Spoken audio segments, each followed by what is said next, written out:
Be my Valentine forever. Naomi stared at her reflection in the mirror, smoothing down the red dress she had picked out for the night. It was Valentine's Day, and against her better judgment, she had agreed to dinner with Eric, the awkward but persistent guy from work. He had asked her out a dozen times, always with that hopeful, almost desperate look in his eyes. Finally, she thought, one date won't kill me. She had no idea how wrong she was.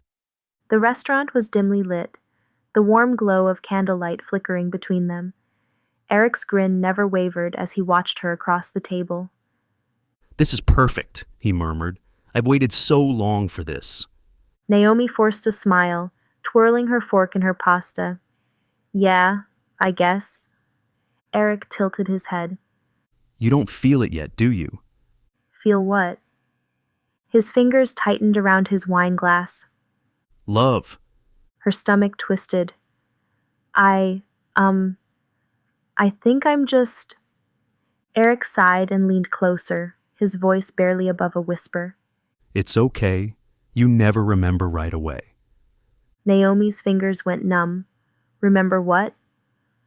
But before he could answer, the restaurant changed. The soft music stopped. The other diners vanished. The walls darkened the air, thickening with something rotten. She turned toward the entrance, except there was no entrance anymore. The windows reflected only the flickering candlelight and the paintings on the walls.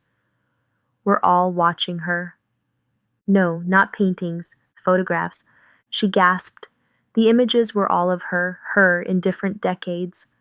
A flapper in the 1920s, a woman in a polka dot dress from the 1950s, a girl in Victorian lace.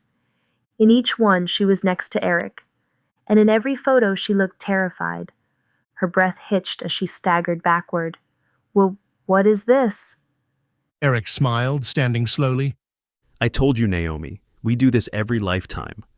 She turned and ran, slamming her fists against the wall where the door had been. Help! Somebody help me! No answer, just the eerie silence and the flickering candlelight. Eric's voice was softer now, but more sinister. "It's always like this. You panic. You try to leave, but we both know how this ends." Naomi spun around just in time to see the candlelight shift. Shadows crawled over Eric's face, his skin cracking like old porcelain. The air around him rippled, revealing something underneath, something ancient, something wrong. A jagged memory sliced through her mind. Eric's hands were around her throat, a corset too tight, the metallic scent of blood, a drowning sensation in a clawfoot tub. Another memory, a hotel room in the 1950s, his lips against hers, sweet at first, until the pressure became suffocating. His hands tightened, her body going limp. More memories, 100 deaths, 100 lifetimes. Naomi gasped, falling to her knees. No, this isn't real. Eric crouched beside her, stroking her hair. His fingers felt like ice. "It is, and this time, I won't let you forget." Pain exploded in her chest. She choked, looking down. His fingers had plunged inside her rib cage, not flesh and bone, but something deeper, something spiritual. Her vision blurred, but she could see it now. The walls weren't covered in paintings, they were tombstones. Names are carved into the stone. All of them are hers. Naomi's body crumpled, but her soul remained, trapped, swirling in the void. The wall shifted one last time, a new photograph materialized. Naomi, frozen in terror, and beside her Eric, grinning.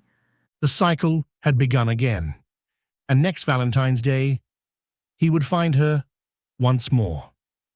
Thank you for watching. I hope you enjoyed this twisted Valentine's Day tale. Love isn't always sweet, is it?